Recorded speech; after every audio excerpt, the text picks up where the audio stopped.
Welcome to the Grandpa Channel, where stories don't fade, they get recorded. I'm Steve Harris. My grandkids call me Rivers. This podcast is where grandpas and grandchildren pull up a chair, turn on a mic, and let her rip. Grandpa stories are chock full of wisdom, life lessons, and frankly, funny as hell. Your stories are the magic elixir to help your grandkids navigate Mr. Toad's wild ride, aka life. Let's Grandpa.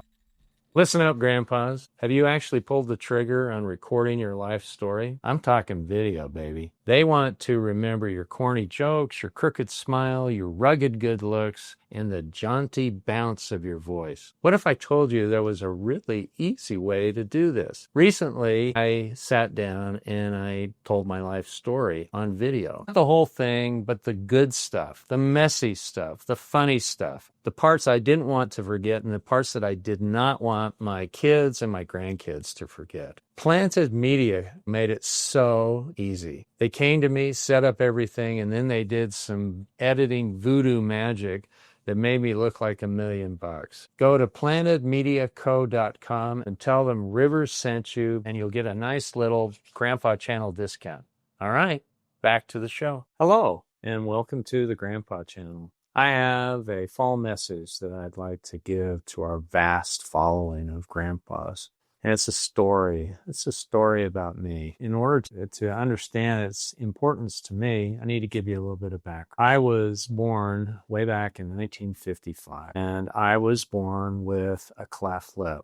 I was not born with a cleft palate. And my parents, who had this otherwise beautiful baby boy, they wanted to fix this lip. And so I went through a series of plastic surgery operations at the famed Primary Children's Hospital under the able hands of Doctors Wolf and Broadbent. And so, again, I'm lucky that I didn't have the cleft palate because I didn't have to go through speech therapy or anything like that, but my teeth were all messed up. And so I became very close friends with an orthodontist by the name of LeGrand Curtis. And he became a mentor to me over the years. And I didn't get my braces off until I was about 18 or 19 years old. So a long time. Anyway, if that was the only thing that was wrong with me, my cleft lip, my mom would have been thrilled.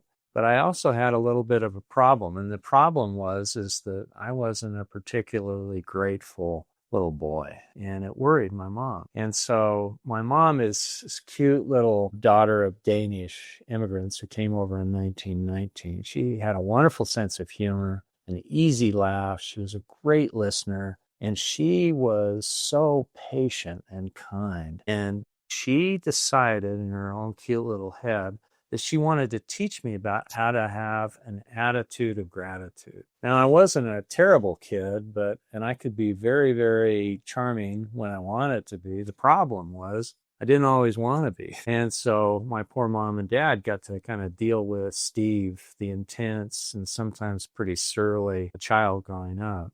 But little by little, she worked on my attitude of gratitude. And she was starting to make some headway. I'd make some progress and then fall back, make some progress. But I felt like, and my mom felt like she was making some progress, and she was unrelenting. So you mothers out there, keep up the good work like my mom did. So when I was 19 years old, I received a call to serve as a missionary for the Church of Jesus Christ of Latter-day Saints in the very foreign and land that I knew nothing about, Finland. I knew that the next door neighbor was what was then the Soviet Union, and I knew that it was a very, very difficult language. And I thought God has an incredibly good sense of humor because I was a high school German class dropout.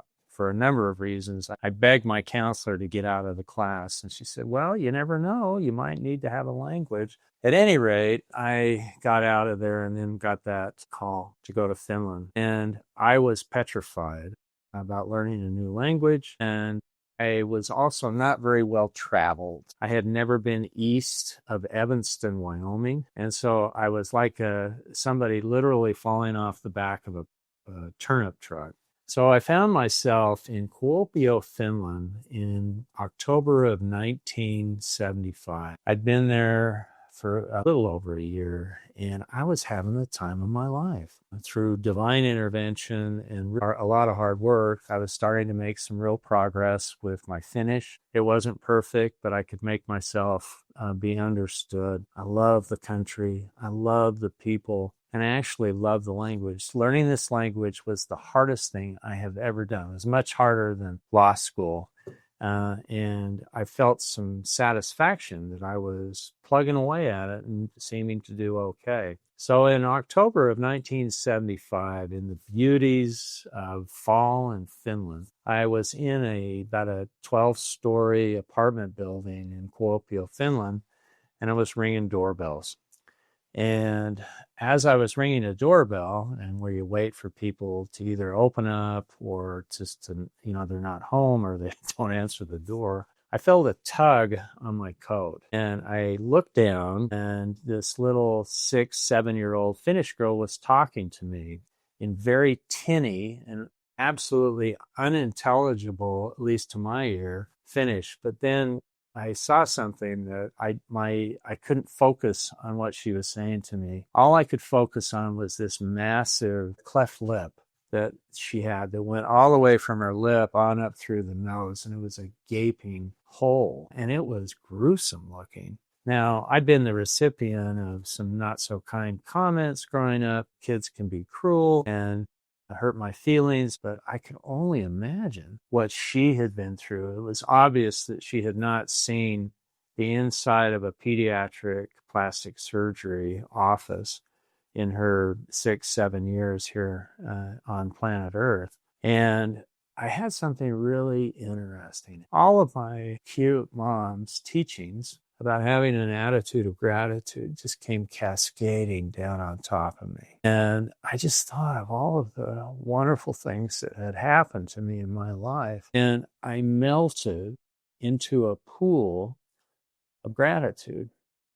I'd never had that happen before. And I felt like that all these things that my mom had taught me about having an attitude of gratitude, this was the hinge point of all of those. And I couldn't help but think about my plastic surgeons, Doctors Wolf and Broadbent, my orthodontist, my mom, and my dad. My mom was really one of the most wonderful people I'd ever met, and she was a wonderful mother. I thought of all of my friends. I thought of teachers and neighbors, aunts and uncles, grandmothers. I didn't know either of my grandfathers, but I was grateful for them too. I was grateful for my ancestors, but I melted into this pool of gratitude. And so every Thanksgiving, when Thanksgiving kind of rolls around, I think of Kuopio, Finland in October of 1975. And I remember feeling like I had melted into a pool of gratitude. So a question, have you ever melted into a pool of gratitude? Have you had an experience that's triggered just these massive sort of reactions? Have you ever had that happen to you?